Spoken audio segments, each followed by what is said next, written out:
Hello everyone, सभी लोगों को नमस्ते।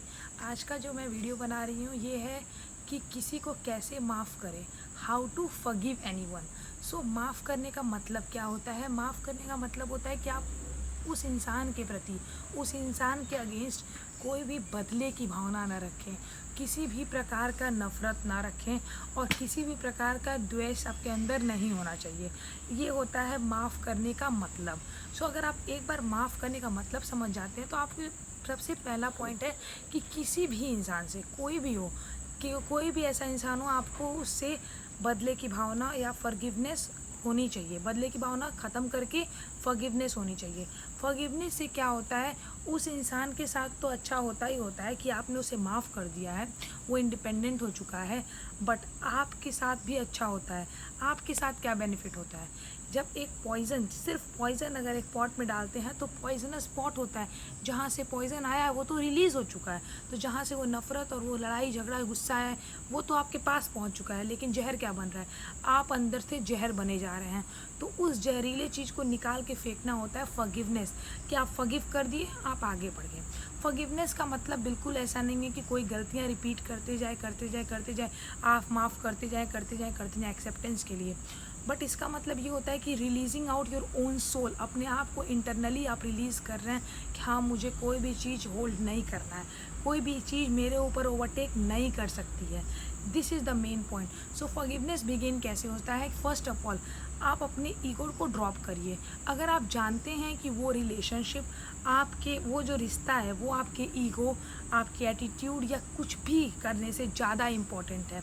फॉर एग्ज़ाम्पल, अगर आपकी लड़ाई अपने फैमिली मेम्बर से होती है या अपने बेस्ट फ्रेंड से होती है जिससे आप 9 साल, 10 साल, 15 साल, 20 साल साथ रह चुके हैं, अगर उससे कुछ होता है तो क्या उस इंसान से ज़्यादा इम्पॉर्टेंट कि छोटी छोटी लड़ाइयाँ? नहीं ना। ये जो जितनी छोटी, वो इंसान ही नहीं रहेगा तो कमियां किस में निकालोगे? जैसे होता है कि दूसरे का जब तीर देखते, तिल दिख जाता है, अपना ताड़ नहीं दिखता है, बिल्कुल उसी तरह ही जब दूसरों की कमियां आप देखते रहेंगे तो आपको अपने अंदर की कमियां सुधारने का मौका कभी नहीं मिलेगा। तो एक चीज़ आपको ध्यान रखना होगा कि अपने ईगो को ड्रॉप करना होगा किसी भी रिलेशनशिप को चलाने के लिए। So make a point note कि अपना सेल्फ रिस्पेक्ट मत खोइए, पर अपने ईगो को ड्रॉप कर दीजिए, क्योंकि you need to balance the relationship. Second point है मेंटेनेंस ऑफ रिलेशनशिप। मेंटेनेंस मतलब ये होता है, कई सारे फ्रेंडशिप होते हैं लो मेंटेनेंस। पहले के समय में और भी फ्रेंडशिप लो मेंटेनेंस होते थे, बट आज के ज़माने में maximum cheese needs high maintenance, like wishing of birthday, birthday का विश करना, फिर ये एनिवर्सरी हुआ, फिर उनका ग्रेजुएशन हुआ, किसी भी चीज़ का सेलिब्रेशन, और उनको हमेशा अप्रिशिएट करना अपने अपने फ्रेंड्स या कॉलीग्स के, फ्रेंड्स कॉलीग्स सबको। इससे क्या होता है कि आपका जो बॉन्ड होता है वो एक कंटिन्यूली उसमें, जैसे किसी पौधे में पानी पड़ता रहता है उसके ग्रोथ के लिए, वैसे ही वो छोटी छोटी कनेक्टिविटी रिश्ते को बरकरार रखती है।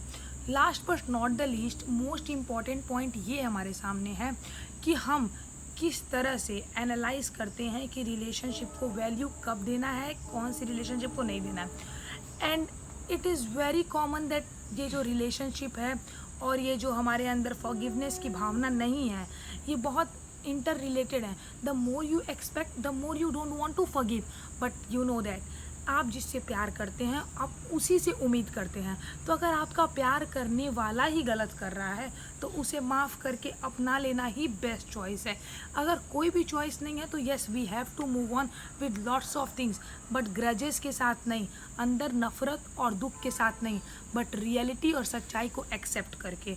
So overall, acceptance of truth is important, drop of ego is important, and most importantly communication is super important. So please do not drop communication between anyone whom you love. चाहे कुछ भी हो जाए, उस इंसान से आप बातें करते रहिए। That's all for today. And if you liked my content, please subscribe by clicking on the red button and like this video. Thank you so much.